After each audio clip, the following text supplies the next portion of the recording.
Hello guys, welcome to EPD education.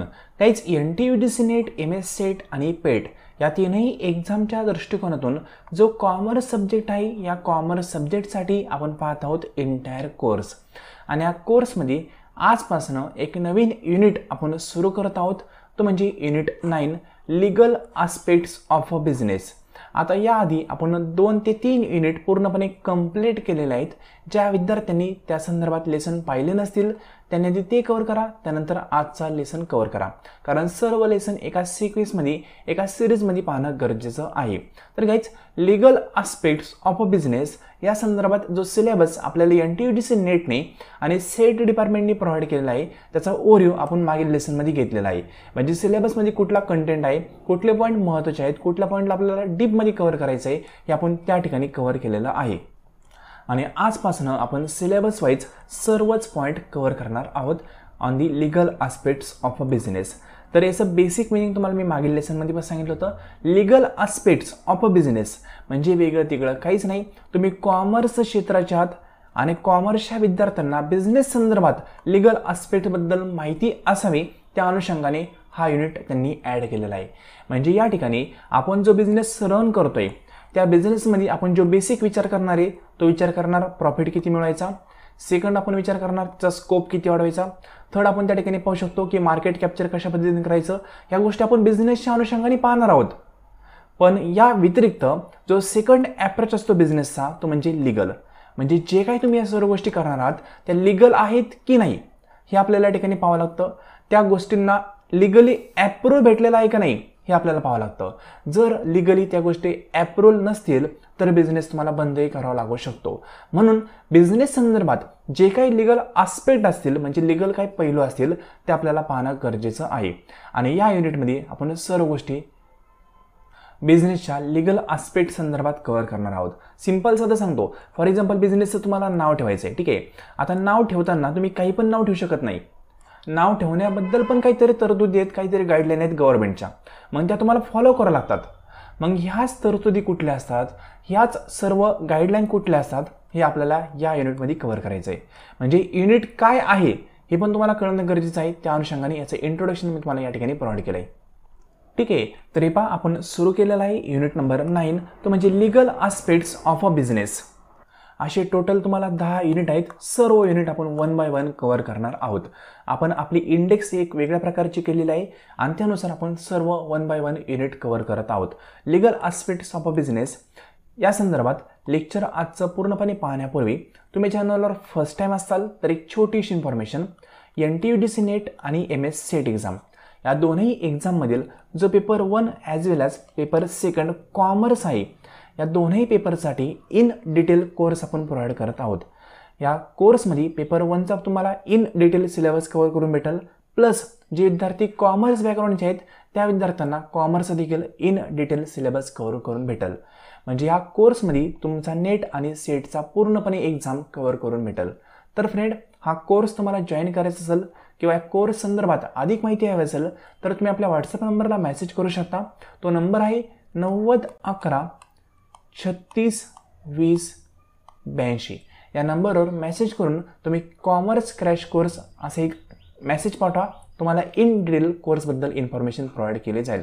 Simple सांगाल, हे सर्व युनिट जे आहेत या युनिटला या कोर्समध्ये इन डिटेल आपण कव्हर करणार आहोत, प्लस याची MCQची प्रॅक्टिस देखील या ठिकाणी घेतली जाणार आहे, ठीक आहे. तर इच्छुक असाल तर या नंबरवर मेसेज करून तुम्ही इन्फॉर्मेशन मिळवू शकता. तर आज आपण legal aspects of a business यामधील सिलेबसमधील फर्स्ट पॉईंट तो म्हणजे इंडियन कॉन्ट्रॅक्ट ॲक्ट 1872 म्हणजे 1872चा इंडियन कॉन्ट्रॅक्ट ॲक्ट जो आहे त्या संदर्भात इन डिटेल इन्फॉर्मेशन आपल्याला या ठिकाणी कव्हर करायची आहे. कारण या ॲक्टवर एक्झामला खूप वेळा क्वेश्चन आलेले आहेत. क्वेश्चन कुठून आलेत ते देखील मी तुम्हाला सांगणार आहे आणि क्वेश्चन कुठून येऊ शकतात ते देखील सांगणार आहे. म्हणजे हा जो कॉन्ट्रॅक्ट ॲक्ट आहे हा सर्व कॉन्ट्रॅक्टला ॲप्लाय आहे जे इंडियामध्ये इन्फोर्स होत आहेत किंवा इंडियामध्ये त्यांच्या संदर्भात ॲग्रीमेंट केले जात आहे. म्हणजे सिंपल साधं, एक व्यक्ती असतो XYZ आणि एक दुसरा व्यक्ती असतो, ठीक आहे, XYZ असेल तो. या दोघांमध्ये काही ना काही ॲग्रीमेंट होते. म्हणजे A हा व्यक्ती म्हणतो मी तुला काहीतरी देणार, त्याच्या बदल्यात तू मला एखादी गोष्ट दे, म्हणजे एक ॲग्रीमेंट झाली. आणि या ॲग्रीमेंटला ते लिगली काय करतात, इन्फोर्स करतात. म्हणजे एनी जर बीला एखादी गोष्ट दिली तर बीनी पण त्याची गोष्ट एला देणं कंपल्सरी होऊन जातं. कशामध्ये, इंडियन कॉन्ट्रॅक्ट ॲक्टनुसार. म्हणजे इथं लिगल काय ऑब्लिगेशन तयार होतात. मग हेच लिगल ऑब्लिगेशन कुठले असतात, हे कॉन्ट्रॅक्ट कशा पद्धतीने केलं जातं, या कॉन्ट्रॅक्ट संदर्भात टर्म कंडिशन कुठल्या प्रकारच्या असू शकतात, हे सर्व आपण इंडियन कॉन्ट्रॅक्ट ॲक्टमध्ये पाहणार आहोत. म्हणजे इंडियामध्ये जे पण काय कॉन्ट्रॅक्ट होईल ते सर्व कॉन्ट्रॅक्ट याच कॉन्ट्रॅक्ट ॲक्टच्या गाईडलाईननुसार होणं गरजेचं असतं. जर याच्यातील गाईडलाईन तुम्ही फॉलो केल्या नाही तर तुम्ही इल्लिगल वागले असं पण अर्थ होऊ शकतो किंवा तुम्हाला त्या ठिकाणी पनिशमेंट पण होऊ शकते लिगली. ठीक आहे, मग आता या संदर्भात सर्व आस्पेक्ट आपण कव्हर करणार आहोत. आणि या आस्पेक्ट कव्हर करण्यासाठी कदाचित आपले 2 ते 3 लेसन जाऊ शकतात या पूर्णपणे ॲक्टला कव्हर करण्यासाठी. यातला आता फर्स्ट लेसन आहे. ठीक आहे, फर्स्ट लेसनमध्ये एकदम बेसिक काही गोष्टी आहेत त्या आपण कव्हर करणार आहोत. तर सर्वात पहिल्यांदा इंडियन कॉन्ट्रॅक्ट ॲक्ट म्हणजे काय हे आपण समजून घेऊया, किंवा कॉन्ट्रॅक्ट म्हणजे काय याचं मिनिंग आपण या ठिकाणी समजून घेऊया. तर या ठिकाणी म्हणले पहा, इंडियन कॉन्ट्रॅक्ट ॲक्ट 1872 म्हणजे 1872चा इंडियन कॉन्ट्रॅक्ट ॲक्ट आहे. हे लक्षात ठेवा, एक्झामला हे पण येऊन गेलेलं आहे. म्हणजे क्वेश्चन एकदम बेसिक पण येतो. इंडियन कॉन्ट्रॅक्ट ॲक्ट 1872 या ठिकाणी हा जो ॲक्ट आहे हा कशासाठी आहे त्या संदर्भात इन्फॉर्मेशन दिलेली पहा. Prescribe the law relating contract in India and is the key act regulating Indian contract law. म्हणजे सिम्पली पहा, आत्ता सांगितलं होतं इंडियामध्ये जे काही कॉन्ट्रॅक्ट होणार आहेत त्या कॉन्ट्रॅक्ट संदर्भात वर्किंग करण्याचं काम या ॲक्टनुसार चालू असतं. म्हणजे इंडियामध्ये तुम्ही कुठलाही कॉन्ट्रॅक्ट करा, कुठलाही ॲग्रीमेंट करा, तर या ॲक्टमध्ये ज्या प्रोव्हिजन आहेत त्यानुसारच तुम्हाला करावं लागणार आहे. सिंपल. पुढे खाली पहा, the act is based on the principle of English common law principal.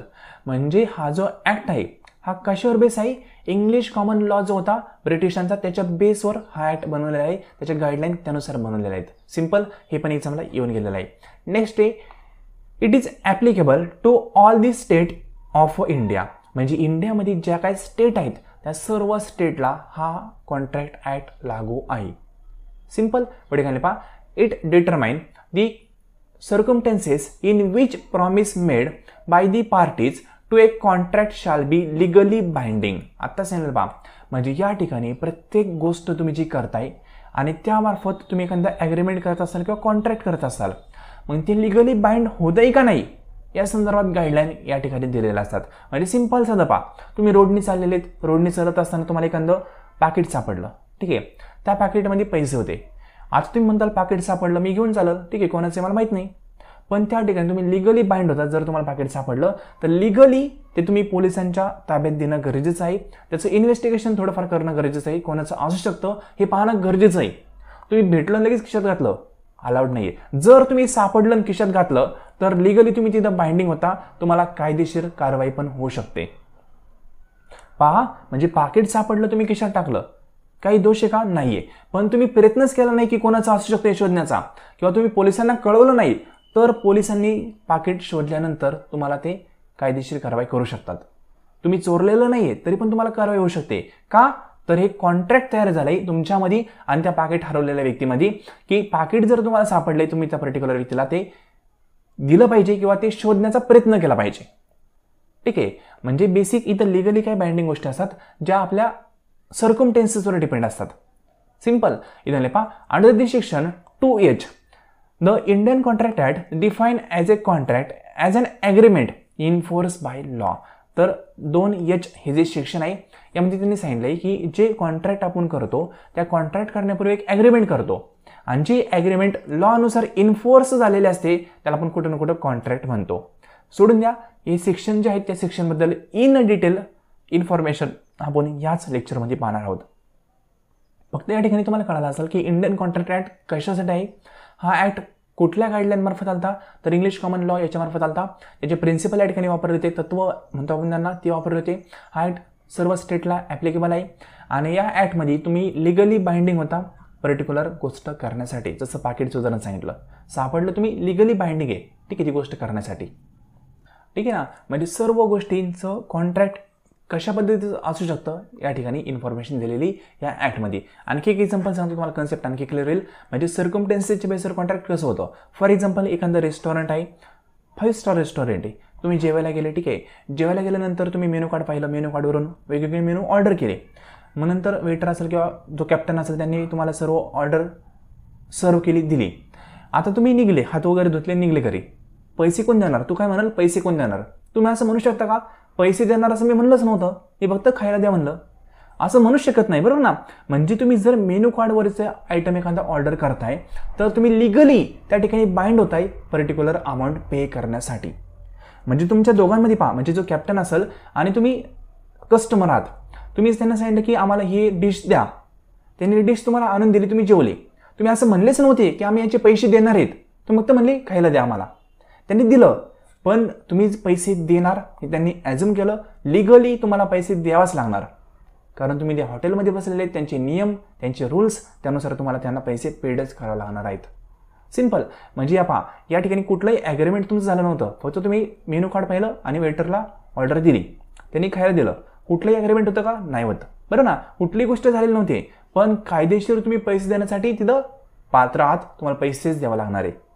मग हे सांगितलंय कोणी? इंडियन कॉन्ट्रॅक्ट ॲक्टमध्ये सांगितलंय, ठीक आहे. म्हणजे काही गोष्टी सर्कमस्टन्सेसच्या बेसवर असतात, तिथं न बोलता पण काही कॉन्ट्रॅक्ट होऊन जातात, ठीक आहे. I hope Indian contract act कशासाठी आहे हे तुम्हाला कळालं असेल.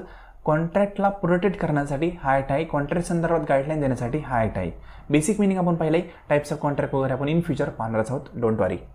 आता नेक्स्ट आहे इंडियन कॉन्ट्रॅक्ट ॲक्ट 1872. त्याचं स्ट्रक्चर कसं आहे, त्यामध्ये किती सेक्शन आहेत, किती चॅप्टर आहेत, हे आपल्याला या ठिकाणी पाहायचं आहे. तर तो ॲक्ट आला कधी हे सर्वात पहिल्यांदा लक्षात ठेवा.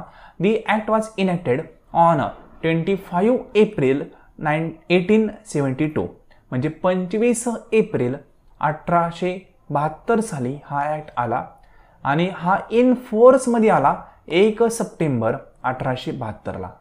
रिपीट करेल, 25 एप्रिल 1872ला हा असेंब्लीमध्ये पास झाला, ठीक आहे. त्याला अप्रुव्हल भेटलं, अप्रुव्हल भेटल्यानंतर लगेचच तो इन्फोर्स केला नाही, जवळपास 6 महिने वर्किंगला लागले. 6 महिन्यानंतर 1 सप्टेंबर 1872 साली तो पब्लिकसाठी इन्फोर्स केला. सिंपल. दोनही इयर प्रॉपरली लक्षात ठेवा, महत्वाचे आहेत. पार्लमेंटमध्ये 25 एप्रिल 1872ला संमत झाला. संमत झाल्यानंतर लगेच दुसऱ्या दिवशी लागू होत नाही, त्याला वेळ लागतो थोडासा, 6 महिने वेळ लावला. 1 सप्टेंबर 1872ला इन्फोर्स केला पब्लिकला. म्हणजे 1 सप्टेंबर 1872 पासून तुम्ही जे काही कॉन्ट्रॅक्ट करणार आहात ते सर्व कॉन्ट्रॅक्ट या ॲक्टच्या गाईडलाईननुसार करणं बंधनकारक झालं. सिंपल. थोडंसं स्टॅटिक क्वेश्चन आहे, लक्षात ठेवावं लागणार आहे, कारण एक्झामला यावर क्वेश्चन येत असतात. पुढे काय नाही पहा, दी ॲक्ट ॲज इनॅक्टेड ओरिजिनली यामध्ये किती सेक्शन आहेत, तर 266 266, ठीक आहे. म्हणजे 266 सेक्शन या ठिकाणी आहेत आणि 11 चॅप्टर या ठिकाणी प्रोव्हाइड केलेले आहेत. म्हणजे रिपीट करेल, फॉर एक्झाम्पल आपण आता सिलेबस कव्हर करतोय legal aspects of a business, बरोबर ना. हा legal aspects of a business या ठिकाणी जो आपण सिलेबस कव्हर करतोय तो युनिट नंबर 9 आहे, करेक्ट ना. युनिट नंबर 9 आहे, म्हणजेच तुमचा कॉमर्सचा, टोटल कॉमर्सचा जो सिलेबस आहे नेट आणि सेट एक्झामचा, तो त्यांनी 10 युनिटमध्ये डिवाइड केलेला आहे. का? तर तुम्हाला प्रॉपरली त्या गोष्टी कळाव्यात, सर्व गोष्टींचं क्लासिफिकेशन प्रॉपरली व्हावं, सर्व गोष्टी एकमेकात मिक्स होऊ नये, म्हणून त्यांनी काय केलंय, टोटल 10 युनिटमध्ये तुमचा टोटल सिलेबस डिवाइड केलेला आहे. मग त्यामध्ये अकाउंटचा असेल, इन्कम टॅक्स असेल, किंवा तुमचं HRM असेल, किंवा मार्केटिंग असेल, मॅनेजमेंट असेल, असे 10 युनिट त्यांनी सेपरेटली प्रोव्हाइड केलेत, विद्यार्थ्यांना प्रॉपरली कळावं म्हणून, पब्लिकला प्रॉपरली कळावं म्हणून. सेम टू सेम तसंच जो ॲक्ट आहे तो ॲक्ट लोकांना, पब्लिकला प्रॉपर कळावा, जे लॉयर असतील त्यांना प्रॉपर कळावा, त्या अनुषंगाने तो ॲक्ट वेगवेगळ्या 11 चॅप्टरमध्ये डिवाइड केलेला आहे, ठीक आहे. आणि या 11 चॅप्टर पण आणखी प्रॉपर कळावेत म्हणून त्याच्या अंडर टोटल 11 चॅप्टर मिळून 266 सेक्शन त्यांनी ॲड केलेले आहेत. फॉर एक्झाम्पल आपण पाहतोय लीगल आस्पेक्ट ऑफ बिझनेस, यामध्ये फर्स्ट जो पॉईंट आहे तो आहे इंडियन कॉन्ट्रॅक्ट ॲक्ट, सेकंड जो पॉईंट आहे तो आहे सेल ऑफ गुड ॲक्ट्स. म्हणजे सगळं ॲक्ट त्यांनी एकाच युनिट अंडर ॲड केलेले आहेत. मग सेक्शन फर्स्ट हा, सेक्शन सेकंड हा, म्हणजे काय केलं त्यांनी, जे 11 चॅप्टर आहेत त्यामधला कंटेंट जो आहे ना वेगवेगळा, त्या कंटेंटला सेक्शन म्हणलंय त्यांनी, आणि त्याचं टोटल सेक्शन 266 आहेत. हे स्टॅटिक क्वेश्चन आहे, लक्षात ठेवा. एक्झामला सहज क्वेश्चन येऊ शकतो आणि त्या ठिकाणी तुम्हाला या गोष्टी माहीत असायला हव्यात. 11 आणि 266, सिंपल. आता नेक्स्ट या ठिकाणी जे सेक्शन आहेत ते सेक्शन कशा पद्धतीने आणि चॅप्टर कशा पद्धतीने डिवाइड केलेले आहेत त्या संदर्भात इन्फॉर्मेशन या ठिकाणी दिलेली आहे. जसं तुम्हाला सांगितलं कॉमर्सचा सिलेबस आहे अकाउंट, टॅक्सेशन, HRM, मार्केटिंग असा डिवाइड केलेला आहे. तसं हे जे 11 चॅप्टर आहेत हे कसे डिवाइड केले तर हे पहा, जो चॅप्टर नंबर 1 to 6 आहे म्हणजे चॅप्टर नंबर 1 पासनं ते 6 चॅप्टरपर्यंत. ठीक आहे, रिपीट करतो, हे पहा इथं लिहितो, तुम्हाला थोडंसं प्रॉपर कळेल आपण नेमकं पाहतोय काय. तर टोटल 11 चॅप्टर आहेत. 1, 2, 3, 4, 5, 6, 7, 8, 9, 10 आणि 11 हे 11 चॅप्टर आहेत. यातले चॅप्टर नंबर 1 ते 6 हे 1 ते 6 chapter general principle of law of contract या संदर्भात आहे. म्हणजे लॉ जे आहे कॉन्ट्रॅक्ट संदर्भात त्याचे प्रिन्सिपल कुठले आहेत त्याची माहिती टोटल 1 ते 6 चॅप्टरमध्ये दिलेली आहे. आणि त्या अंडर त्यांनी जे सेक्शन कव्हर केलेत ते 1 ते 75 सेक्शन कव्हर केलेत. म्हणजे टोटल जो कंटेंट आहे तो 75 पॉईंटचा कंटेंट आहे असं लक्षात ठेवू शकता. सिंपल. 1 ते 6 चॅप्टर कसले तर general principle of law of a contract. ठीक आहे, म्हणजे कॉन्ट्रॅक्ट संदर्भात जे प्रिन्सिपल आहेत लॉ संदर्भात प्रोव्हाइड केलेले ते सर्व प्रिन्सिपल 1 ते 6 चॅप्टरमध्ये दिलेले आहेत. लक्षात ठेवा, एक्झामला क्वेश्चन येऊन गेलेला आहे. Second, contract relating to sale of goods. म्हणजे गुड्सला सेल करायचं असेल तर त्या संदर्भात कुठलंही कॉन्ट्रॅक्ट असेल तर त्याचं चॅप्टर 8, 9, 10 या 3 चॅप्टरमध्ये आहेत. ठीक आहे, म्हणजे आपण जे सिलेबसमध्ये आहे ना त्यानुसारच पाहतोय. 2007 कशाचं आहे सोडून द्या, महत्त्वाचं नाही. जे सिलेबसमध्ये आहे तेच आपल्याला कव्हर करायचं आहे. तुम्ही इन डिटेल सर्वच गोष्टी कव्हर करायला गेले तर तुमचे 2 वर्ष जातील तरी पण हा एक पॉईंट कव्हर होणार नाही. ॲक्ट पाहते आपण, साधीच गोष्ट नाही. ठीक आहे, ॲक्टचे मोठे मोठे पुस्तकं असतात, मोठे मोठे रेफरन्स बुक्स असतात, त्याच्यामध्ये ॲक्टची इन्फॉर्मेशन असते. सर्वच डीपमध्ये कव्हर करण्यात अर्थ नसतो. एक्झामला काय येऊ शकतं तेच आपल्याला कव्हर करायचं आहे. आता 8 ते 10 चॅप्टर जे आहेत ते contract relating to sale of goods. म्हणजे गुड्सला तुम्ही सेल करणार आहात त्याचे कॉन्ट्रॅक्ट जे काही होतील त्याच्या टर्म कंडिशन काय असणार आहे ते 8 ते 10 चॅप्टरमध्ये आहे. आणि यामध्ये टोटल 76 ते 123 इतके सेक्शन ॲड केलेले आहेत. नेक्स्ट आहे सी पॉईंट, म्हणजे contract relating to partnership. Partnership संदर्भात जे काही कॉन्ट्रॅक्ट असतील ते त्यांनी 11 नंबरच्या चॅप्टरमध्ये दिलेले आहेत सर्वात शेवटच्या. आणि त्यामध्ये सेक्शन त्यांनी कव्हर केले 239 ते 266. म्हणजे टोटल 66 सेक्शन आपले 266 कव्हर झाले.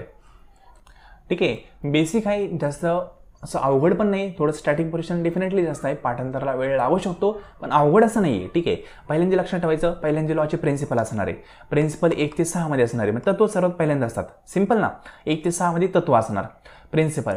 नंतर तुम्ही तत्वांनुसार काय करणार, ॲक्टिव्हिटी करणार. म्हणजेच काय करणार, गुड्सला सेल करणार. मग त्याचे चॅप्टर किती आहेत 8 ते 10. 3च गुड्स सेल केले म्हणून 3च चॅप्टर आहे त्या ठिकाणी 8, 9, 10.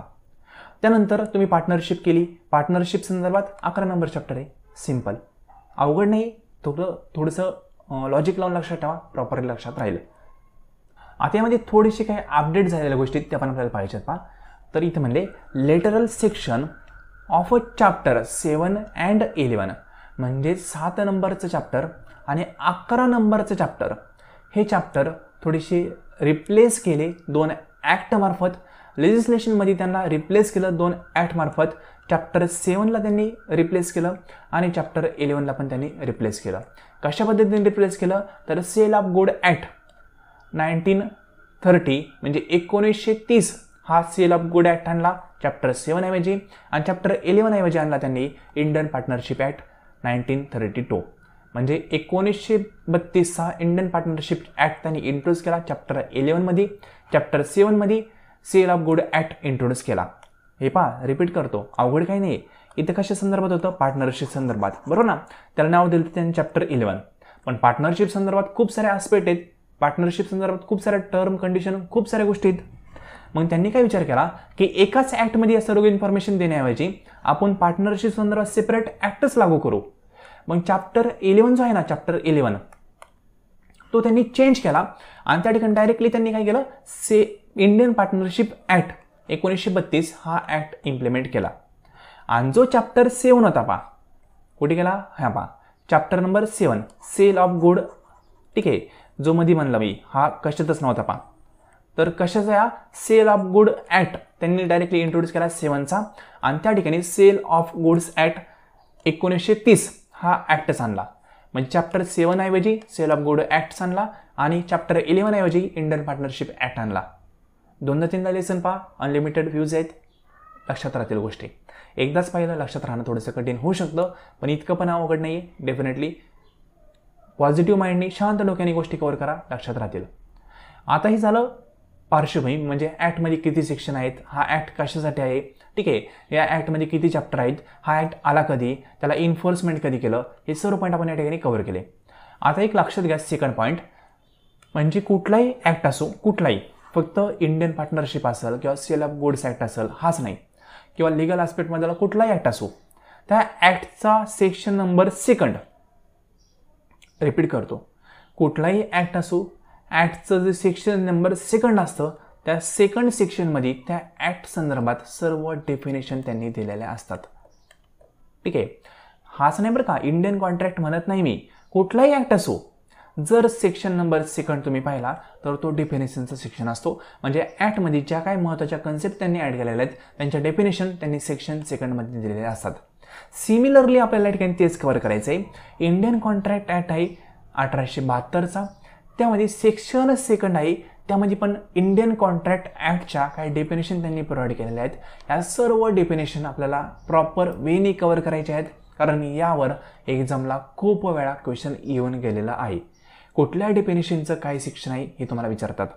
सिम्पल साधं जर विचारलं की इंडियन कॉन्ट्रॅक्ट ॲक्ट यामध्ये ज्या काही डेफिनेशन दिलेल्या आहेत त्या कुठल्या सेक्शनमध्ये दिल्यात, तर सेक्शन सेकंडमध्ये. जर त्यांनी विचारलं इन्कम टॅक्स ॲक्ट, त्यामध्ये सेक्शन असं कुठलंही त्यामध्ये सर्व डेफिनेशन आहेत, तर सेक्शन सेकंडच. म्हणजे कुठल्याही ॲक्टचं सेक्शन सेकंड असो त्या ठिकाणी सर्व डेफिनेशन प्रोव्हाइड केलेले असतात. सिम्पल वेने लक्षात ठेवा. तर आता या ठिकाणी ज्या डेफिनेशन दिलेल्या आहेत त्या डेफिनेशन समोर सेक्शन आपण ॲड केलेले आहेत. हे सर्व सेक्शन कॉमन आहेत, लक्षात ठेवायचं आहे. तर बेसिक जो पॉईंट आहे तो म्हणजे सेक्शन नंबर 2.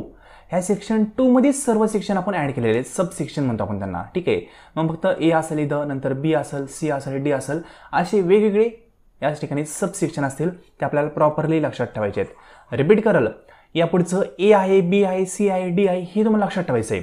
कारण कॉमन एक तर सेक्शन 2 असणारच आहे, कारण डेफिनेशनच सगळ्या सेक्शन 2 मध्ये आहेत. मग सेक्शन 2 मध्ये आणखी त्यांनी sub section A, sub section बी असं ॲड केलेलं असतं. सिम्पल. तर सेक्शन 2 सबसेक्शन ए या ठिकाणी जी डेफिनेशन त्यांनी प्रोव्हाइड केलेलं आहे ती म्हणजे ऑफर किंवा प्रपोजल. म्हणजे एखाद्या व्यक्तीने ऑफर केली किंवा प्रपोजल प्रेझेंट केलं म्हणजे काय केलं त्याचं मिनिंग या ठिकाणी प्रोव्हाइड केलेलं आहे, त्याला म्हणतो आपण डेफिनेशन. आता डेफिनेशन तुम्हाला काय पाठ करायची नाही आहे, तुम्हाला थेरॉटिकल एक्झाम पण द्यायचं नाही आहे. फक्त तुम्हाला लक्षात काय ठेवायचं की ऑफर असेल किंवा प्रपोजल असेल याची डेफिनेशन जी दिलेली आहे त्या डेफिनेशनचं सेक्शन काय आहे, तर ऑफर किंवा प्रपोजल या डेफिनेशन सेक्शन आहे सेक्शन 2 सबसेक्शन ए. सिंपल. रिपीट करल, एक्झामला तुम्हाला मिनिंग वगैरे जास्त विचारत नाही. तुम्हाला एक्झामला काय विचारतील की ऑफर आहे किंवा प्रपोजल आहे त्याचं सेक्शन कुठलं आहे इंडियन कॉन्ट्रॅक्ट ॲक्ट 1872 मध्ये, तर तुम्ही आन्सर काय देणार, ऑफर असो किंवा प्रपोजल असो त्याचं सेक्शन नंबर सेकंड त्या अंडर सबसेक्शन ए आहे. ठीक आहे, आता त्याचं मिनिंग पण थोडंसं क्लिअर करतो, कारण एक्झामला असं येऊ शकतं एखादं तुम्हाला एक देतील एक्झाम्पल आणि कशाचं आहे विचारतील, ॲग्रीमेंटचं आहे का, ऑफरचं आहे का, प्रपोजलचं आहे, कशाचं आहे हे विचारतील. तर सिम्पल साधं मी आपल्या शब्दामध्ये मिनिंग सांगण्याचा प्रयत्न करतो. डेफिनेशन आपल्याला पाठ करायचे नाही, कन्सेप्ट आपल्याला समजून घ्यायचे. ऑफर म्हणजे काय किंवा प्रपोजल म्हणजे काय. तर प्रपोजल किंवा ऑफर म्हणजे एखादी गोष्ट एखादा तुमच्याकडून मिळवण्याचा प्रयत्न करतो किंवा एखादी गोष्ट तुमच्यासमोर प्रेझेंट करतो, कशासाठी की पर्टिक्युलर गोष्टीला तुम्ही ॲग्री व्हावं या अनुषंगाने. म्हणजे या ठिकाणी सिम्पल सुद्धा लक्षात ठेवा, एखादा पर्सन एखादी गोष्ट विलिंग्स टू डू म्हणते, एखादी गोष्ट तो करण्यासाठी तयार असतो. ठीक आहे, तुमच्यासमोर तो प्रेझेंट करतो, त्याला आपण प्रपोजल किंवा ऑफर असं म्हणतो. सिम्पल साधं एकाच स्टोरी मार्फत सर्व गोष्टी तुम्हाला लक्षात होतील अशाच वेने सांगणारे सर्व गोष्टी कव्हर झाल्यानंतर. म्हणजे ज्यावेळेस आपण सर्व सेक्शन कव्हर करू त्याच्यामार्फत तुम्हाला एक एक्झाम्पल सांगतो आणि एक एक्झाम्पलच्या मार्फत सर्व सेक्शन सर्व गोष्टी तुमच्या लक्षात राहतील कन्सेप्च्युअली, अशा पद्धतीने तुम्हाला एक स्टोरी सांगतो. ठीक आहे, आत्ता फक्त लक्षात ठेवा, ऑफर म्हणजे एखाद्यासमोर तुम्ही एखादं प्रपोजल प्रेझेंट करता, मग तो ते ॲक्सेप्ट करेल, रिजेक्ट करेल, XYZ काही पण होऊ शकतं, पण तुम्हाला एखादी गोष्ट करायची आहे असं तुम्ही समोरच्या समोर प्रेझेंट करता, त्याला आपण ऑफर किंवा प्रपोजल असं म्हणतो. त्याचं सेक्शन आहे 2 सबसेक्शन आहे ए. सिम्पल. म्हणजे सर्वात पहिल्यांदा एखादी गोष्ट तयार करण्याची इच्छा तुम्ही समोरच्या समोर दाखवणार, समोरच्या व्यक्तीसमोर इच्छा प्रकट केली, point first A. Simple. Second, आता सेकंड जो पॉईंट आहे किंवा सेकंड जी डेफिनेशन आहे ते म्हणजे ॲक्सेप्टन्स किंवा प्रॉमिस. आता याचं सेक्शन पण लक्षात ठेवा, सेक्शन 2 सबसेक्शन बी. ॲक्सेप्टन्स किंवा प्रॉमिस या संदर्भात जी इन्फॉर्मेशन लिगली त्यांनी दिलेली आहे सेक्शन 2 सबसेक्शन बी मध्ये त्याची डेफिनेशन या ठिकाणी प्रोव्हाइड केलेली आहे. पुन्हा लक्षात ठेवा, डेफिनेशन पाठ करत बसायचं नाही, तुम्हाला फक्त सेक्शन लक्षात ठेवायचं आहे. एक्झामला सेक्शन येतात कारण आपल्याला MCQचा एक्झाम द्यायचा आहे, ठीक आहे, थेरॉटिकल एक्झाम या ठिकाणी द्यायचा नाही आहे. तर बेसिक ॲक्सेप्टन्स किंवा प्रॉमिस म्हणजे काय, जी ऑफर तुम्हाला सेक्शन ए मध्ये प्रोव्हाइड केली ती पहा, ती ऑफर तुम्ही काय केली, ॲक्सेप्ट केली, त्यालाच आपण ॲक्सेप्टन्स किंवा प्रॉमिस म्हणतो. म्हणजे एखाद्याने ऑफर केले पहा की आपल्याला XY ॲक्टिव्हिटी करायची आहे, ठीक आहे, आता ऑफर केली, नंतर बी म्हणला येस आपण हे करू, मग हे ॲक्सेप्ट झालं, बरोबर ना, करू म्हणजे काय, ॲक्सेप्ट झालं. मग या ठिकाणी ते प्रॉमिस झालं, ॲक्सेप्ट झालं, येस करू आपण. म्हणजे या ठिकाणी जी ऑफर आहे ती ॲक्सेप्ट झाल्यानंतर त्याला आपण प्रॉमिस करतो किंवा ते प्रॉमिस तयार होतं. मग लक्षात ठेवा, ऑफरचं सेक्शन ए आहे कारण सर्वात पहिल्यांदा ऑफर तर द्यावं लागेल, ऑफर दिल्यानंतर ॲक्सेप्ट होणार ना, ऑफरच नसेल तर ॲक्सेप्ट करून होणार. म्हणून ए जे आहे ते ऑफरचं आहे आणि बी सेक्शन जे आहे ते आहे प्रॉमिसचं. मी सेक्शन 2चं लक्षात ठेवायला सांगत नाही कारण सर्व डेफिनेशनच सेक्शन 2 मध्ये दिलेलं असतात. ए ऑफर, बी ॲक्सेप्टन्स किंवा प्रॉमिस, म्हणजे आपण ते ऑफर ॲक्सेप्ट करणार, त्याचा अल्टिमेट प्रॉमिस तयार होणार. ॲक्सेप्ट केलं म्हणजेच काय झालं, प्रॉमिस झालं. आता सिंपल साधं एक स्टोरी सांगतो. फॉर एक्झाम्पल, आता हे पहा, फॉर एक्झाम्पल ए हा एक मुलगा आहे, बी ही एक मुलगी आहे, या दोघांना लग्न करायचे असं आपण गृहीत धरू, ठीक आहे. तर सर्वात पहिल्यांदा ए हाला आपण मेल म्हणू, इकडे आपण फिमेल म्हणू, ठीक आहे. आता एनी बीला फॉर एक्झाम्पल आपण म्हणू शकतो एक ऑफर दिली किंवा एक प्रपोजल दिलं, ठीक आहे, माझ्याशी लग्न करशील का, एनी कोणाला दिलं, बीला. मग आता हे झालं पहिलं सेक्शन ए. सिंपल, पहिलं काय झालेलं आहे, एनी ऑफर केली किंवा प्रपोजल समोर मांडलं बीच्या की माझ्याशी लग्न करशील का, बीनी काय केलं, ते ॲक्सेप्ट केलं. काय केलं, ॲक्सेप्ट केलं, म्हणजेच बीनी प्रॉमिस केलं एला, येस मी तुझ्याशीच लग्न करील. सिंपल, म्हणजेच काय झालं, प्रॉमिस झालं. म्हणजे एची ऑफर बीने ॲक्सेप्ट केली म्हणजेच त्याचं रूपांतर झालं प्रॉमिसमध्ये, येस मी तुझ्याशीच लग्न करील, म्हणजेच सेक्शन नंबर बी या ठिकाणी कव्हर झाला. आता त्यानंतर सेक्शन सी मध्ये इकडे एक व्यक्ती उभा होता, त्याला कळलंच नाही नेमकं कोण कोणाला प्रॉमिस करतंय आणि कोण इथं प्रॉमिस ॲक्सेप्ट करतंय, ठीक आहे. मग आता सेक्शन सी मध्ये आपण काय केलं, ह्या थर्ड पार्टीला समजून सांगितलं की जो व्यक्ती ऑफर देतोय किंवा जो व्यक्ती समोरच्याला एखादं प्रपोजल देतोय तो असतो प्रॉमिसर आणि जो व्यक्ती ती गोष्ट ॲक्सेप्ट करते, ठीक आहे, ती असते प्रॉमिस सी. इथं पहा थोडं फिमेल सारखं वाटतं, ठीक आहे, प्रॉमिस सी. प्रॉमिस सी म्हणजे एक फिमेल वाटते, बरोबर ना. प्रॉमिस सर म्हणजे मेल वाटतो. म्हणजे इथं काय, मेल कोण होता, व्यक्ती जो मुलगा, त्या मुलाने काय केलं, प्रपोजल दिलतं, बरोबर ना, ऑफर दिलती. मग जो व्यक्ती काय करतो, ऑफर देतो किंवा प्रपोजल देतो, हे पहा प्रपोजल जो व्यक्ती देतो किंवा करतो प्रपोज, ठीक आहे, तो कोण असतो, प्रॉमिसर.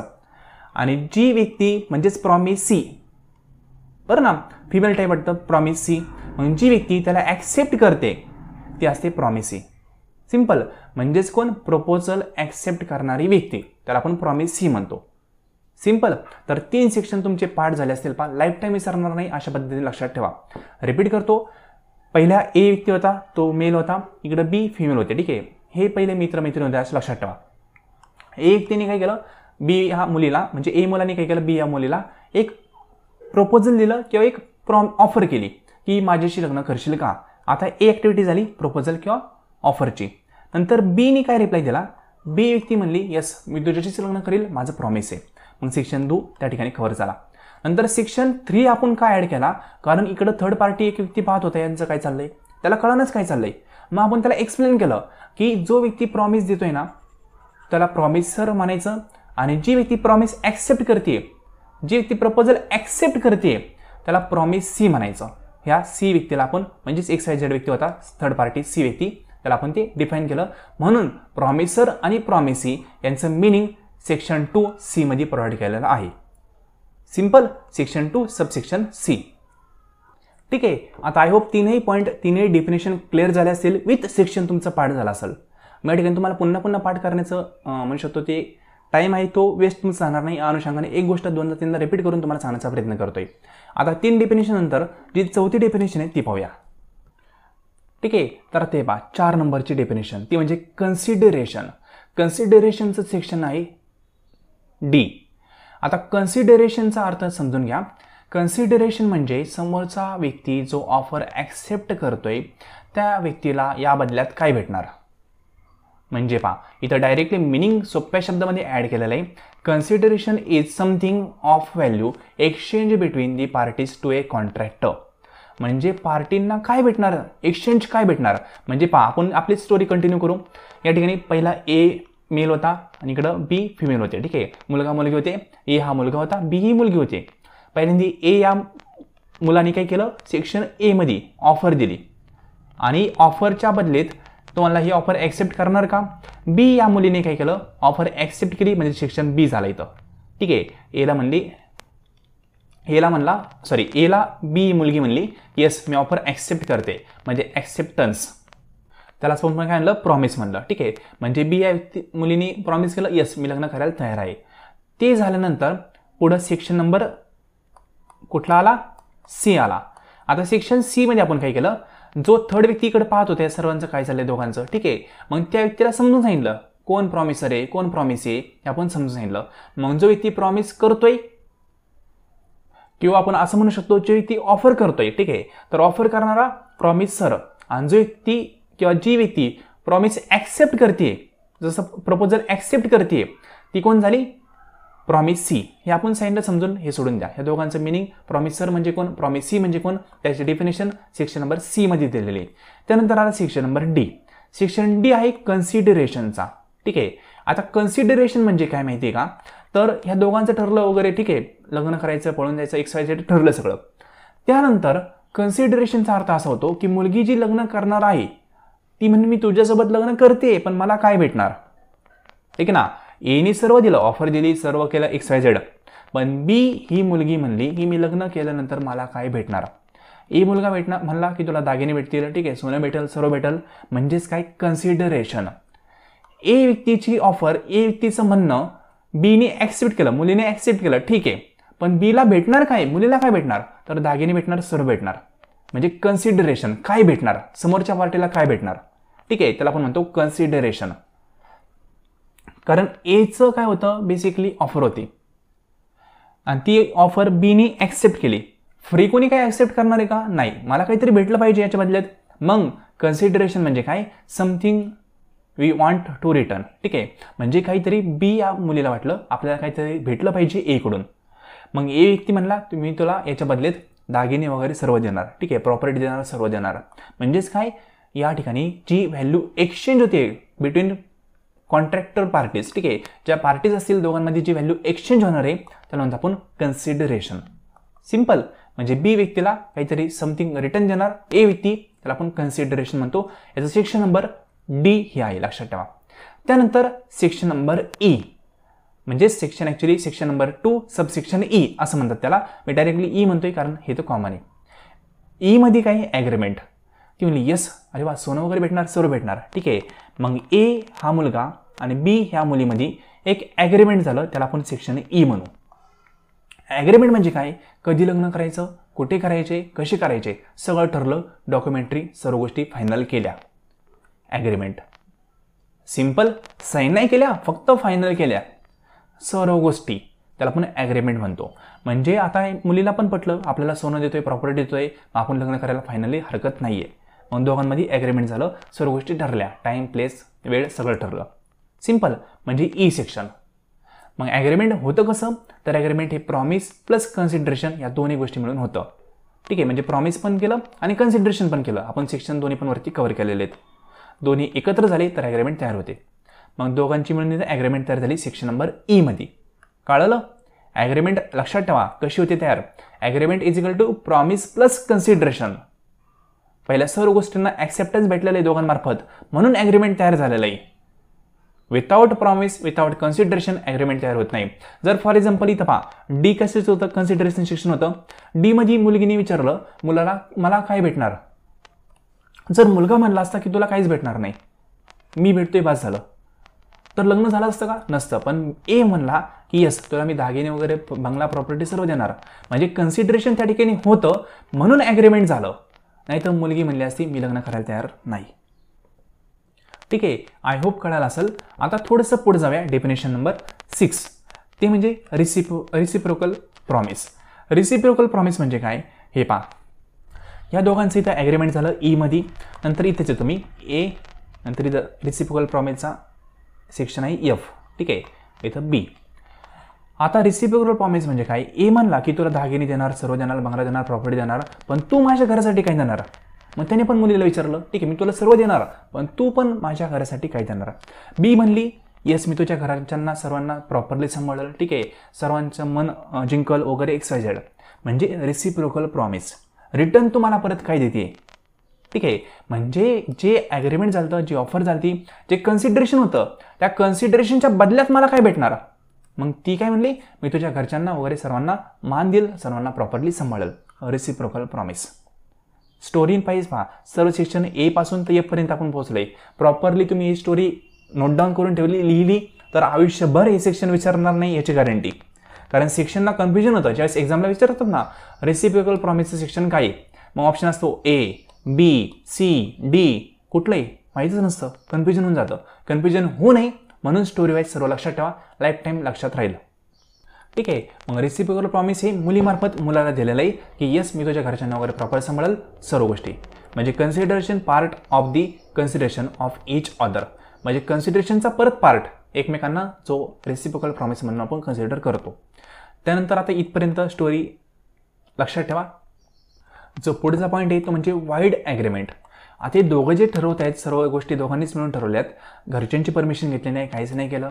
ठीक आहे, मग त्या ठिकाणी त्यांचं जे ॲग्रीमेंट होतं ते लिगल असणार आहे का, असू शकतं, पण ती जी मुलगी आहे ती सर्व डॉक्युमेंट वगैरे सर्व प्रॉपर्टी वगैरे नावावर करून घेण्यासाठी तयार झालेली आणि मग ती लग्न करण्यासाठी तयार झालेली. म्हणजे हे जे ॲग्रीमेंट असणार आहे ते वाईड असणार आहे, ते लिगल नसणार आहे, ते इनफोर्स होणार नाही लॉ मार्फत. ठीक आहे, मग वाईड ॲग्रीमेंट म्हणजे कोणतं, त्याला सेक्शन नंबर जी आपण म्हणतो. जे ॲग्रीमेंट लॉनुसार इन्फोर्सेबल नसतं, लॉनुसार व्हॅलिड नसतं, त्याला आपण वाईड ॲग्रीमेंट असं म्हणतो. आणि जे 8 नंबरचं सेक्शन आहे ते म्हणजे कॉन्ट्रॅक्ट, त्याला 2H असं म्हणलंय. मग जे ॲग्रीमेंट लॉनुसार कन्सिडरेबल असतं, लॉनुसार व्हॅलिड असतं, त्याला आपण कॉन्ट्रॅक्ट असं कन्सिडर करतो. रिपीट करतो, इथं म्हणले पहा. An agreement enforceable by law is a contract. Therefore, there must be an agreement and it should be enforceable by law. म्हणजे ॲग्रीमेंट होतं ते आपलं इन्फोर्सेबल लॉ असेल, लॉनुसार ते व्हॅलिड असेल तर त्याचं पुढे जाऊन कॉन्ट्रॅक्ट तयार होतं. म्हणजे फॉर एक्झाम्पल त्या मुलींनी डॉक्युमेंटवर सही केली, ठीक आहे, लग्न सर्टिफिकेटवर काढलं, म्हणजे कॉन्ट्रॅक्ट त्यांचं झालं. सर्व गोष्टी समझोता करून त्याला 2H आपण म्हणलंय. रिपीट करेल, कॉन्ट्रॅक्टचं सेक्शन 2H आहे. याची स्टोरी एकदा पुन्हा रिपीट करेल, सर्व सेक्शन वाईज तुम्हाला प्रॉपरली कळेल. आता त्यानंतर जे सेक्शन नंबर आय आहे म्हणजेच कन्सेप्ट नंबर किंवा डेफिनेशन नंबर 9 आहे ते म्हणजे वायडेबल कॉन्ट्रॅक्ट.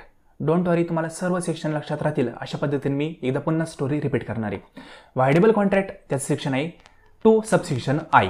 वायडेबल म्हणजे काय, जे कॉन्ट्रॅक्ट झालेलं आहे पण नंतर असं वाटलं अरे आम्हाला तर फसवतोय, ठीक आहे, मग ते कॉन्ट्रॅक्ट ते लग्न पुन्हा ती मुलगी मोडू शकते, त्याला आपण वायडेबल कॉन्ट्रॅक्ट म्हणतो. म्हणजे नॉर्मली लॉनुसार इन्फोर्सेबल झालेलं आहे पण 2 पार्टींच्या मतानुसार ते पुन्हा कॉन्ट्रॅक्ट मोडू शकतात, त्याला वायडेबल कॉन्ट्रॅक्ट असं आपण म्हणतो. ठीक आहे, म्हणजे ऑप्शन असतो या ठिकाणी आपल्याला कॉन्ट्रॅक्ट मोडवता पण येतं. कारण का, जर आपल्याला कळलं की हे इलिगल होतं, ठीक आहे, हा तर फ्रॉड होता, म्हणजे एखाद्याने तुमचं कोरेशन केलं, फ्रॉड केला, मिसइंटरप्रिटेशन केलं, तर या ठिकाणी वायडेबल कॉन्ट्रॅक्ट ठरवू शकतं. त्यानंतर जी शेवटची कन्सेप्ट आहे किंवा शेवटची डेफिनेशन आहे ती आहे वाईड कॉन्ट्रॅक्ट. म्हणजे जे कॉन्ट्रॅक्ट लॉनुसार इन्फोर्सेबल नाही झाले किंवा लॉनुसार जे आता चुकीचं ठरलंय, ठीक आहे, म्हणजे पहिल्यांदा ती कॉन्ट्रॅक्ट योग्य वाटलं, म्हणजे कॉन्ट्रॅक्टवर सर्व त्यांनी नमूद केलं की गाडी बंगला देणार, सगळं देणार, पण नंतर कळालं ते कॉन्ट्रॅक्ट तेव्हा व्हॅल्यू होतं, ठीक आहे, सर्व लिहिलं, पण नंतर कळालं की याच्या नावावर काहीच नाही आहे, म्हणजे वाईड कॉन्ट्रॅक्ट. ठीक आहे, जे पहिलं लॉनुसार इन्फोर्सेबल होतं पण काळानुसार पुढे गेल्यानंतर ते वाईड झालं, म्हणजेच काय, त्या ठिकाणी ज्या गोष्टी नमूद होत्या त्या चुकीच्या आहेत हे नंतर कळालं, त्यावेळेस आपण त्याला वाईड कॉन्ट्रॅक्ट म्हणतो. म्हणजेच जे कॉन्ट्रॅक्ट चुकीचं ठरलेलं आहे त्याला आपण वाईड कॉन्ट्रॅक्ट असं म्हणतो. आता सर्व सेक्शन आणि सर्व डेफिनेशन पुन्हा त्याच स्टोरीमार्फत रिपीट करतो, गॅरंटी देईल लक्षात राहील. तरी पहा, सर्वात पहिल्यांदी आपण काय केलं तर ऑफर दिली ती, ठीक आहे, मग ऑफरचं सेक्शन काय होतं, किंवा आपण म्हणतो प्रपोजल दिला, ठीक आहे, ते सेक्शन होतं ए. सिम्पल. त्यानंतर सेकंड पॉईंटला ते प्रपोजल ॲक्सेप्ट केलं त्या मुलीने, करेक्ट. ॲक्सेप्ट केलं म्हणजेच प्रॉमिस पण केलं की यस मी तयार आहे लग्नाला, ठीक आहे, सेक्शन बी. सिम्पल. त्यानंतर प्रॉमिस केल्यानंतर इकडं एक थर्ड व्यक्ती पाहत होता काय चाललंय, मग ते सेक्शन सी होता, त्यामध्ये प्रॉमिसर आणि प्रॉमिसी या दोघांचं मिनिंग आपण सांगितलं. त्यानंतर डेफिनेशन नंबर 4 त्या ठिकाणी कन्सिडरेशन आपण कव्हर केलं, म्हणजे ती जी मुलगी होती ती लग्नाला तयार झाली, पण त्यानंतर तिला विचार आला की यस याच्यासोबत मी लग्न केल्यानंतर माझा काय फायदा, ठीक आहे, हा मला काय देणार, म्हणजे कन्सिडरेशन, या ऑफरच्या बदल्यात मला भेटणार काय. ही ऑफर ॲक्सेप्ट केली त्या मुलीने, पण ॲक्सेप्ट केल्याच्या बदल्यात मला काय भेटणार, ठीक आहे, मग ती कन्सिडरेशन. मग हा म्हणला की बंगला, गाडी, घरदार सगळं तुझ्या नावावर करेल, ठीक आहे, कन्सिडरेशन. सिम्पल. मग त्याला सेक्शन डी आपण म्हणलं. कन्सिडरेशन नंतर जी 5 नंबरची डेफिनेशन होती ती म्हणजे ॲग्रीमेंट. दोघांचं ॲग्रीमेंट तयार झालं, ठीक आहे, येस आपण लग्न करायचं, कधी करायचं वगैरे, ठीक आहे, ठरलं, त्याला आपण ॲग्रीमेंट म्हणतो. कारण मुलगी खुश झाली, मला सर्व भेटणार, ॲग्रीमेंट, ठीक आहे, दोघांचं ठरलं. ॲग्रीमेंट झाल्यानंतर मुलाने विचार केला, अरे आपण सर्व ठरवलं वगैरे केलं, पण ही मुलगी मला बदल्यात काय देणार, ठीक आहे. मग त्यांनी ठरवलं सेक्शन एफमध्ये त्यांनी विचार केला की रिसिप्रोकल प्रॉमिस, म्हणजे मुलगी मला याच्या बदल्यात काय देणार. लगेच त्यांनी मुलीला फोन लावला, मी तुला घर, गाडी, बंगला सर्व देतोय, तुम्हाला काय देणार, ठीक आहे. ती म्हणली मी तुमच्या घरच्यांना वगैरे सर्वांना सुखात ठेवणार. येस, रेसिप्रोकल प्रॉमिस, ठीक आहे, प्रॉमिस केलं तुमच्या सर्व घरच्यांना मी सुखात ठेवणार, म्हणजे सेक्शन एफ. त्यानंतर 7 नंबरची डेफिनेशन आपण कन्सिडर केली, वाईड ॲग्रीमेंट. वाईड ॲग्रीमेंट म्हणजे काय, जी लॉनुसार कदाचित इनफोर्सेबल नसल. वाईड ॲग्रीमेंट सेक्शन होतं जी. म्हणजेच काय, त्यांनी विचार केला, अरे येस आपलं सगळं ठरलं, आता मुलगी पण आपल्याला घरच्यांना वगैरे सुखात ठेवणार आहे, ठीक आहे, सर्वांचं व्यवस्थित सगळं ठरलं, पण त्यांनी विचार केला आपलं लिगली बाइंडिंग असेल काही सर्व, ठीक आहे. मग त्यांनी विचार केला फर्स्ट की लिगली आपलं कदाचित हे बाइंडिंग नसेल, वाईड होऊ शकतं. त्यांचा पहिला विचार केला हे सर्व लोकांना मान्य कदाचित नसेल, मग सेक्शन जी, मान्य नसण्याचा सेक्शन जी. त्यानंतर असा पण विचार केला 8 नंबरच्या डेफिनेशनमध्ये की येस मान्य असू नाही असो आपल्याला लग्न करायचं आहे, मग त्यांनी कॉन्ट्रॅक्ट करून टाकलं, ठीक आहे. मग कॉन्ट्रॅक्टचं सेक्शन काय होतं, एच. लग्न करायचं आहे, वाईड लोकांना मान्य असू नसो, म्हणजे पहा रेसिप्रोकल प्रॉमिस झाल्यानंतर मुलगा पण खुश झाला, मुलगी पण खुश, ठीक आहे. मग त्यांनी विचार केला अरे समाजाला मान्य असेल का, वाईड, ठीक आहे, म्हणजे लिगली कदाचित इनफॉर्सेबल नसणारी, लिगली हे सर्वांना मान्य नसणारे, त्याला वाईड म्हणतो आपण. त्यानंतर त्यांनी विचार केला जाऊन दे तिकडं, आपल्याला आपलं लग्न करायचं, ठीक आहे. मग त्यांनी कॉन्ट्रॅक्टच करून टाकलं एच, सेक्शन एचमध्ये. आता कॉन्ट्रॅक्ट केलं, त्यानंतर लग्न करण्याचं पूर्णपणे त्यांचं ठरवलं, ठीक आहे, सर्व गोष्टी ठरल्या, लग्न झालेलं नाही की ठरलं सगळं, ठीक आहे, समज, किंवा कॉन्ट्रॅक्टला तुम्ही म्हणू शकता लग्न झालं, ठीक आहे. म्हणजे त्यांनी निगेटिव्ह पण विचार करून पाहिला की समाजाने ॲक्सेप्ट नाही केलं XYZ, ठीक आहे, किंवा तो आपल्या इलिगल गोष्टी आपल्या चाललेल्या आहेत, हे सगळ्यांना फ्रॉड वगैरे करून आपण गोष्टी करतोय, की त्यांनी विचार केला, ठीक आहे, इलिगल सर्व, त्याला आपण वाईड म्हणतो. वाईड कॉन्ट्रॅक्ट म्हणजे इलिगल कॉन्ट्रॅक्ट, किंवा लिगली ती इनफोर्सेबल नसतं, त्याला आपण वाईड म्हणतो. इलिगल पण म्हणता येणार नाही, लिगली इनफोर्सेबल नसणं म्हणजे वाईड. पण तरी पण त्यांनी कॉन्ट्रॅक्ट करून टाकलं एचमध्ये, म्हणजे लग्न केलं. आता लग्न केल्यानंतर 9 नंबरची डेफिनेशन आली, ती म्हणजे वाईडेबल कॉन्ट्रॅक्ट, ठीक आहे. वाईडेबल म्हणजे काय, तर सेक्शन आय आहे त्याचं लक्षात ठेवा. वाईडेबल म्हणजे काय, तर त्यांनी विचार केला अरे लग्न वगैरे झालं, मग मुलीला पाहिलं कळालं याच्याकडं घर नाही, प्रॉपर्टी नाही, काहीच नाही, ठीक आहे. मग दोन्ही पार्टीच्या संमतीने ते कॉन्ट्रॅक्ट तोडण्याचा त्यांनी विचार केला, ठीक आहे. कारण का त्यांना हे पटलं नाही, आपलं लग्न केलं वगैरे त्यांना पटलं नाही. वाईडेबल म्हणजे दोघांचं पण मत या ठिकाणी मांडलं, त्यांनी विचार केला आणि कॉन्ट्रॅक्ट तोडण्याचा प्रयत्न केला, वाईडेबल. आणि 10 नंबरची जी कन्सेप्ट आहे ती म्हणजे वाईड कॉन्ट्रॅक्ट, ठीक आहे. वाईड कॉन्ट्रॅक्ट म्हणजे काय, त्यांना कळलं की या मुलाने मला फसवलंयच, त्या मुलीला कळालं 100% फसवलंय, त्याला खात्री पटली. मग तिला कळलं की याने माझ्यासोबत फ्रॉड केला XYZ, ठीक आहे, याने मला सर्व गोष्टी फसवल्या, ठीक आहे, असं तिला कळालं त्या मुलीला. मग ती म्हणली आता मला हे कॉन्ट्रॅक्ट वाईड वाटायला लागलं. वाईड म्हणजे काय, चुकीचं कॉन्ट्रॅक्ट झालं आपलं. म्हणजेच काय, जे पूर्वी ते कॉन्ट्रॅक्ट लिगल होतं, त्यांनी लिगली प्रॉपर लग्न केलं, पण तेच कॉन्ट्रॅक्ट त्यांना आता वाईड वाटायला लागलं. कारण का, त्या ठिकाणी मिसइंटरप्रिटेशन वगैरे या गोष्टी झाल्या, सिम्पल, म्हणून त्यांना नंतर ते वाईड वाटायला लागलं. म्हणजे ABCDEFGHIJ सर्व सेक्शन एका सिक्वेन्समध्ये आहेत, तुमचे पाठ राहू शकतात. पहिल्यांदा मुलाने ऑफर केली, मुलीने ॲक्सेप्ट केली, दोघांचं रोल काय असणार आहे, कोण प्रॉमिसर कोण प्रॉमिस हे या ठिकाणी कळालं सेक्शन सीमध्ये. त्यानंतर कन्सिडरेशन, मुलीला काय देणार ते डीमध्ये सांगितलं. त्यानंतर दोघांमध्ये ॲग्रीमेंट झालं, ईमध्ये ॲग्रीमेंट झाल्यानंतर मुलाने विचार केला मला काय भेटणार, मग त्याचा विचार झाला ठीक आहे रेसिप्रोकल प्रॉमिस म्हणजे मुलीकडून मला काय भेटणार, एफमध्ये ते काय झालं. नंतर त्याने विचार केला आपण जे करतोय ते लॉफुल नसेल किंवा लॉनुसार इन्फोर्सेबल नसेल म्हणजे वाईड, ठीक आहे. मग जीमध्ये त्याचा विचार झाला. नंतर दोघांनी पण कॉन्ट्रॅक्ट करून टाकलं एचमध्ये. त्यानंतर व्हायडेबल ते म्हणजे ते पहिलं म्हणजे मोडण्याजोगं आहे, ठीक आहे. दोघा पार्टींच्या संमतीने ते मोडू पण शकतो, त्याला व्हायडेबल म्हणतो. ते आयमध्ये विचार केला. आणि व्हाईड म्हणजेच काय, ते पहिल्यांदा ते लिगल होतं पण आता ते आपल्याला इलिगल वाटायला लागलं, ते जीमध्ये आपण विचार केला. सिंपल. तर हे सर्व सेक्शन प्रॉपरली लक्षात ठेवा. 100% एक्झामला यातून क्वेश्चन येऊ शकतो, कारण एक्झामला क्वेश्चन आलेले आहेत म्हणून इतका जास्त वेळ मी या ठिकाणी घातलेला आहे. म्हणजे यावर क्वेश्चन येत असतात. हे पॉईंट एक्झामच्या दृष्टिकोनातून खूप महत्त्वाचे आहेत. प्रॉपरली सर्व गोष्टी लक्षात ठेवा. बाकी टाईप्स ऑफ कॉन्ट्रॅक्ट या संदर्भात आपण पुढच्या लेसनमध्ये इन्फॉर्मेशन पाहूया. खूप जास्त वेळ मी या युनिटला दिलेला आहे किंवा या पॉईंटला दिला आहे, कारण एक्झामला 100% क्वेश्चन येतील. लक्षात ठेवा, ठीक आहे. प्रॉपरली लक्षात ठेवा. तर फ्रेंड, आजचं लेसन तुम्ही संपूर्ण पाहिलं त्याबद्दल थँक्यू सो मच.